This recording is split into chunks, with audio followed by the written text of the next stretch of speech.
जी, हर्षवर्धन पाटील जी, सुबोध मोहिते जी, बाळासाहेब गावडे जी, वीर धवल जगदाळे जी, वासुदेव नाना काळे, सचिन सातव, परशुरामजी वाडेकर आणि दादांचा वारसा या ठिकाणी चालवण्याची जबाबदारी असलेले खासदार पार्थदादा पवार, जयदादा पवार, मंचावर उपस्थित आमचे सर्व सहकारी आमदार, जिल्हा परिषद पंचायत समितीचे सर्व पदाधिकारी, लोकप्रतिनिधी आणि उपस्थित सर्व भगिनी आणि बंधूंनो,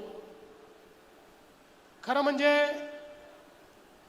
सर्वात पहिल्यांदा मी विविध पक्षांचे आभार मानेन की या सर्व पक्षांनी हा निर्णय केला की अजितदादांच्या पश्चात ही निवडणूक होते आणि महाराष्ट्राच्या संस्कृतीमध्ये आपण अनेक वेळा हे बघितलेलं आहे की अशा प्रकारचे ज्येष्ठ नेते, मोठे नेते हे आपल्यातनं निघून गेल्यानंतर होणारी पोटनिवडणूक ही साधारणपणे आपण बिनविरोध त्या ठिकाणी करतो आणि म्हणूनच मी शरद पवार साहेबांचे देखील आभार मानतो।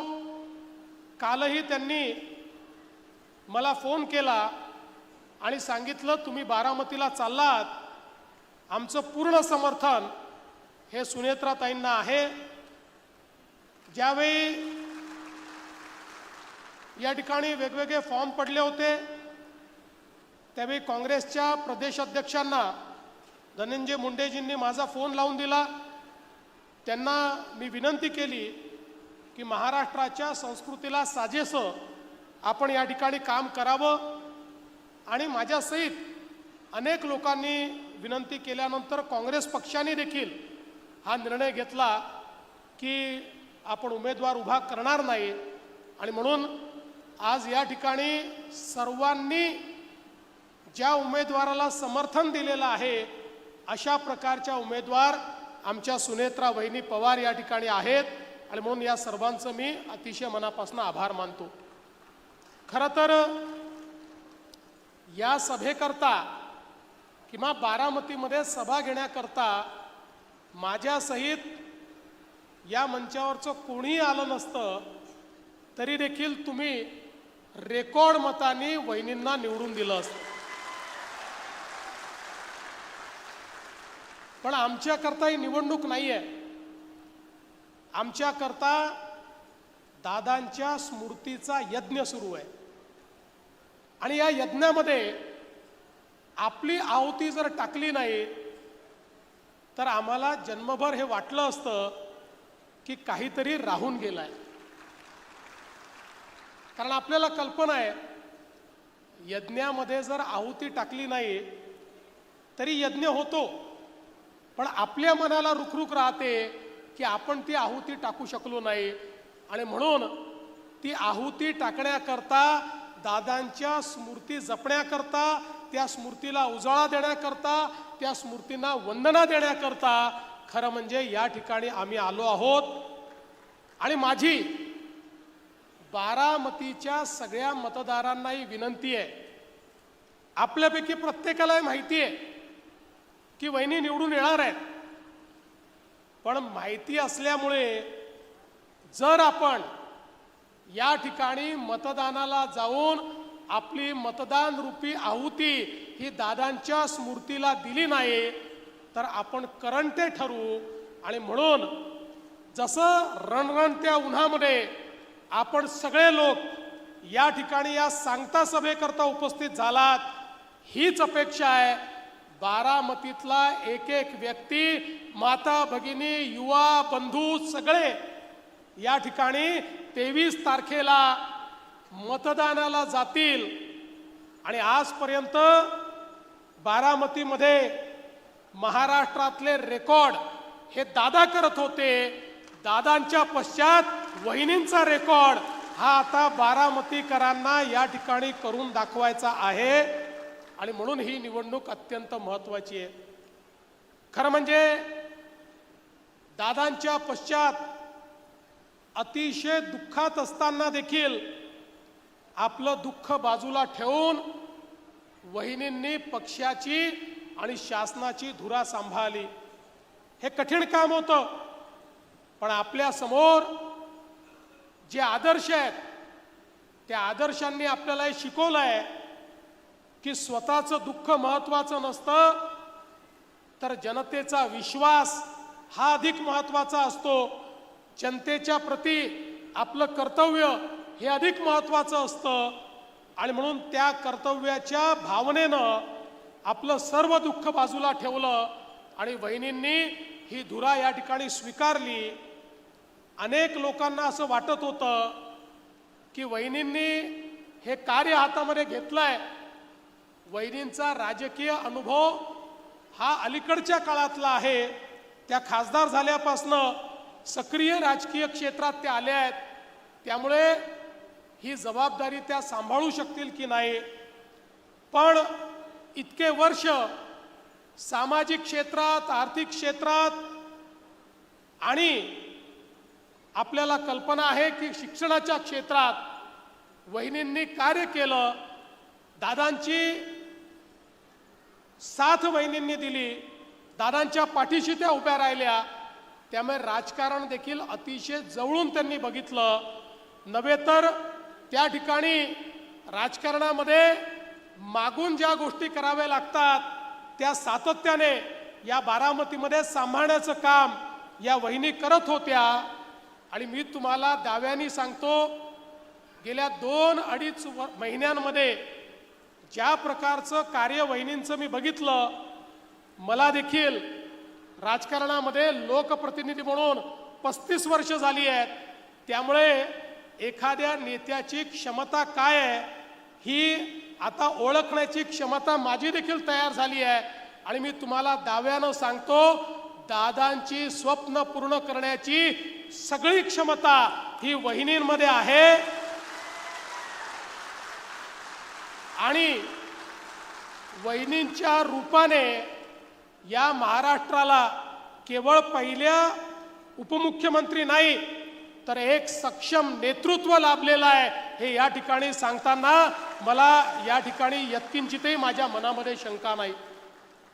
खरं तर अजितदादा पवारांसारखं नेतृत्व हे तयार होण्याकरता अनेक तप त्या ठिकाणी लागतात. अशा प्रकारचं नेतृत्व हे अनेक आगीच्या झळी सोसत, संघर्ष करत आणि त्या ठिकाणी जनसामान्यांची मन जिंकत तयार होत असतं. महाराष्ट्राच्या कानाकोपऱ्याची माहिती असलेलं नेतृत्व, महाराष्ट्रातल्या सर्व जाती समाजामध्ये, धर्मांमध्ये एक आपलेपणा निर्माण केलेलं नेतृत्व, महाराष्ट्राच्या विकास यात्रेमध्ये ज्यांनी मोठं योगदान दिलं असं नेतृत्व, महाराष्ट्राला कुठे न्यायचंय याची पूर्ण कल्पना असलेलं आणि त्याबद्दलचं मानचित्र असलेलं नेतृत्व. आणि हे सगळं करत असताना आवश्यक असेल त्यावेळेस कणखर, पण आवश्यकता असेल त्यावेळी अतिशय मऊ अशा प्रकारचा स्वभाव असलेलं हे नेतृत्व. खरं म्हणजे अशा प्रकारचं नेतृत्व एखाद्या राज्यामध्ये तयार होण्याकरता खूप वाट पाहावी लागते.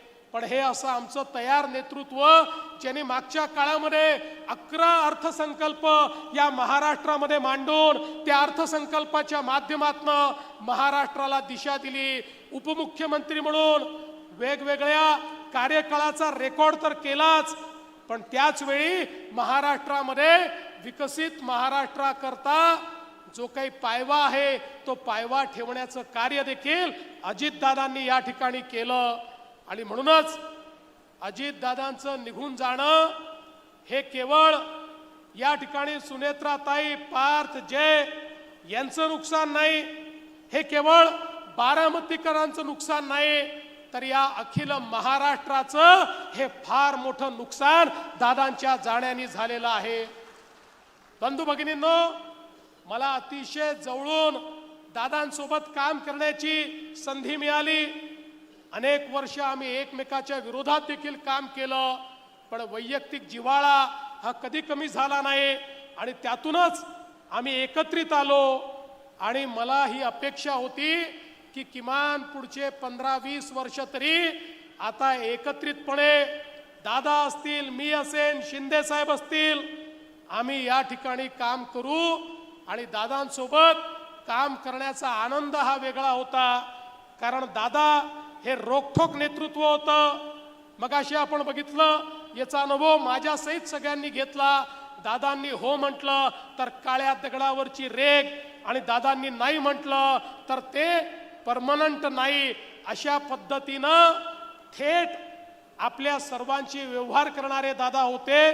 आणि त्याच वेळी जे संकल्प घेतले आहेत ते संकल्प पूर्ण करण्याकरता कुठल्याही प्रकारची मेहनत करण्याची तयारी ही दादांमध्ये होती.